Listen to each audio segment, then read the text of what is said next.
Magandang tanghali po. Oras na para sa maiinit na balita. Inilunsad na ng LTFRB ang MRT Bus Project na layong mabawasan ang mga pasaherong pumipila para makasakay sa mga tren ng MRT. Pero marami pa rin pasahero ang hindi kumagat sa unang araw nito. Mula sa EDSA, may ulat on the spot si Mark Salazar. Mark? Rafi, Connie, isa na namang formula ang naisip ng DOTC at ng LTFRB para maibsan yung mahabang pila ng mga pasahero sa MRT, at ito yung tinatawag nila na MRT Bus Project. Ito yung isang express bus na trip. Paano sistema nito?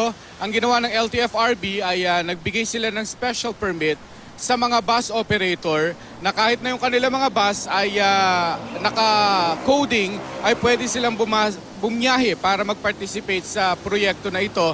At ang kanilang biyahe ay pwede lamang pumikap ng pasahero mula dito sa North Avenue Station at sa Quezon Avenue Station, at pwede lamang magbaba ng kanilang pasahero sa Ortigas Avenue Station at sa Ayala Avenue Station.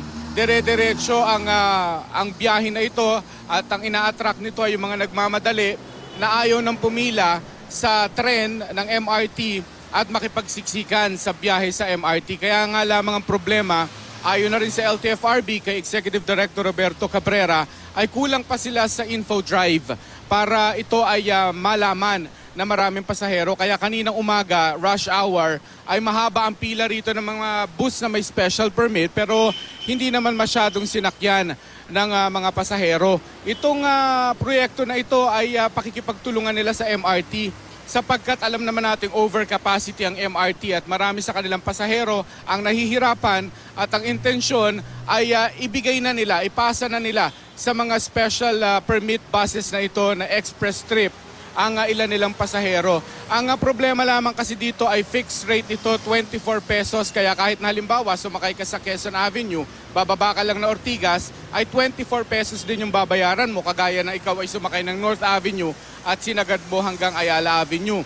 Maraming mga pasahero kaming nakausap na hindi masyadong naniniwala sa karatula na ito'y non-stop at diretsong biyahe, sapagkat alam naman natin na Connie at Rafi na ang EDSA naman wala nang pinipiling oras talaga, at hindi totoong non-stop at diretso ang biyahe. Kaya marami pa rin hindi nagbago. Kaninang rush hour dito ay napakahaba pa rin ang queue ng mga pasahero paakyat ng platform ng MRT dahil hindi sila naniniwalang hindi sila matatraffic sa EDSA. Rafi? So Mark, malinaw naman yun, dalawang pick-up points lang at dalawang drop-off points. So nilinaw ba ng mga nagpatupad nito na talagang hindi dapat magsakay yung mga bus na ito, for example, sa may Cubao area na laging natatraffic dahil nga sa mga tumitigil na mga bus para magsakay ng mga pasahero? Oo. Alam mo, ang susi pa rin ng tagumpay dito sa bagong formula na ito, bagong scheme na ito, ay enforcement. At sinabi naman ng LTFRB at ng DOTC na may commitment ang MMDA na magbabantay sila sa mga bus stops. No, na itong mga may special sticker na ito na nakalagay na MRT Bus Project ay hindi talaga maaaring pumick up at magbaba ng mga pasahero nila sa mga alam na nating designated bus stops. At kung ito ay masusunod, ay doon makikita kung magiging matagumpay ang proyektong ito. At ang sinasabi naman ng LTFRB, kung masusunod ang lahat ng kondisyon na yan, ay magiging matagumpay ito. Pero yun nga, kulang pa sila sa information drive. At marami raw pasahero hindi pa nakakaalam nito. Ang iba na sumakay ay susubukan daw nila, gusto nila makita kung talaga nga bang dahil hindi hihinto ito sa mga bus stop, ay magiging express ito at pareho rin ang travel time nila kung sila pipila sa MRT at sila ay bibili ng ticket at maghihintay ng kanilang mga tren. Yung pagsakay nila sa bus na ito papunta sa either Ortigas o Ayala Avenue. Rafi. Mark, nabanggit ba naman nila kung paano naman yung trapiko na idudulot nito kasi magdadagdag ng mga bus units dyan sa EDSA? Nabanggit ba nila yung sacrifice na yun, Mark? Oo. Ang i-dispatch ng LTFRB during rush hour ay 40 buses lamang kada araw. Ito yung mga may special permits on a particular day na itong mga naka-coding dapat na bus. Naniniwala ang LTFRB na ang 40 additional buses flying EDSA ay hindi naman daw ganun kadami para mag-cause ng traffic. At itong mga express bus na ito ay hindi makikipagsiksikan sa ilalim sa mga bus stops at ito ay may karapatan na dumaan sa ibabaw at hindi makipagsiksikan sa baba. At ito ay tinitingnan nila kung talaga nga bang hindi ito magkokos ng traffic. Ganon din naman daw ang paniniwala ng MMDA nung ito ikonsulta nila sa ahensya na ang 40 buses, additional buses during rush hour ay hindi naman daw ganong kabigat para mag-cause ng traffic pa sa EDSA. Mark, correct me if I'm wrong, pero noong nakaraang taon, hindi ba parang may ganito na ring scheme or plano na gawin yung MRT management na maglagay nga ng mga bus units para dun sa mga nakapila na kanilang mga pasahero? Nangyari ba ito? Kung natupad nga ito, bakit nila tinigil? Ngayon, binubuhay na naman na Mark. Oo, actually noong 2013, meron na silang ganyang proyekto. Ang naging problema rin nun, Rafi, ay hindi rin kinagat ng mga pasahero ng MRT, yung kanilang target passengers. Alam mo kasi marami pa rin talaga na kahit na araw-araw natin pinakikita yung haba ng pila, meron talagang paniniwala nila mas reliable pa rin kasi na sasakay sila sa deriles na transportation. Dahil kahit na pumipila silang ganyan, yung kanilang pagpasok kasama na sa kanilang allowance ng travel time, yung kanilang ipipila rito, ibibili ng ticket at ihintay ng tren sa platform. Hindi kagaya raw nung halimbawa magbabaka sakali sila sa EDSA na hindi mo malaman kung ngayon ba ay light o moderate o heavy. And most of the time heavy ang trapiko sa EDSA. Ayaw nilang ibig sabihin mag-risk at malate sila sa kanilang mga lakad kung sila ay magre-risk kung sa EDSA sila sa kalsada dadaan, Rafi. Mark, may karagdagang katanungan ng aking partner na si Connie.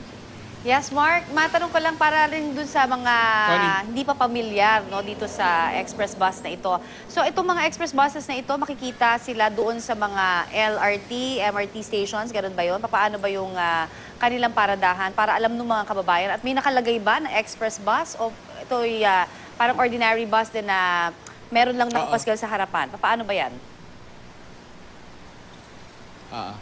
Makikita lang yan, Connie, sa MRT North Avenue Station. Wala na kasi ngayon dahil tapos na yung rush hour. Pero kanina umaga, dito sa aking likuran to, pila ito ng mga bus na may special permit. Meron yan silang kulay orange na sticker na nakalagay doon ay MRT Bus Project.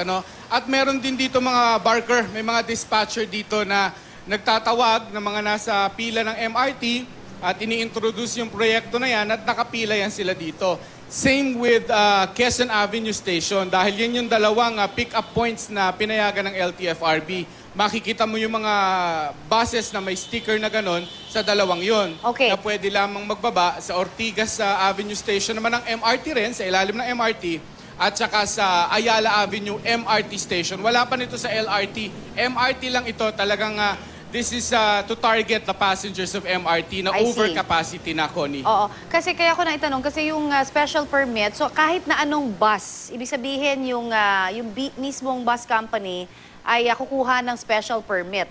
Ganun ba? At ang tanging magiging palatandaan lang na express bus at project yan ng DOTC ay yung sticker na sinasabi mo na color orange. Ganun ba yon? Oo. Yung mga nag-participate na bus operators, sapagkat ito naman ay voluntary, Connie, hindi naman ito, ibig sabihin, obligasyon ng mga operators. Pero kung may mga bus sila na gusto nilang i-enroll dito sa proyekto na ito, ay i-enroll nila yung mga specific buses na pwedeng bumiyahe kahit na naka-coding sila sa araw na yon, dahil meron silang special permit. Ibig sabihin, karagdagang kita rin sa driver nila at ganoon din sa operator kung i-enroll nila yung mga buses na dapat ay naka-coding. Pero ang sistema lamang dito, Connie, ay maximum of 40 buses lamang a day ang i-dispatch ng LTFRB para naman masiguro rin na hindi nalalampas ng maraming bilang na yon dahil baka mag-cause na nga ng traffic sa EDSA. Baka kasi ang takot ko lang dyan baka mamaya yung mga ibang bus companies, di ba, na nakatenga lang yung kanilang mga hindi nila na-enroll doon sa permit na ito, eh baka mamaya maglagay lang sila ng parang katulad na color orange na, ano na yan eh, di ba? Yung sinasabing sticker ba yan? O permit na nakikita doon sa harapan? Hindi kaya ganun. Paano ba yung magiging monitoring dyan ng DOTC if ever? Kung ganyan, wala naman na tayo magagawa. I mean, DOTC talaga na naman pwede may kang problem. maging creative. Kung halimbawa talagang ayaw mong sumunod. Halimbawa, kung talagang mandadaya ka, plaka nga nadadaya. Yun diba? na nga. So, di magtiwala na lang tayo.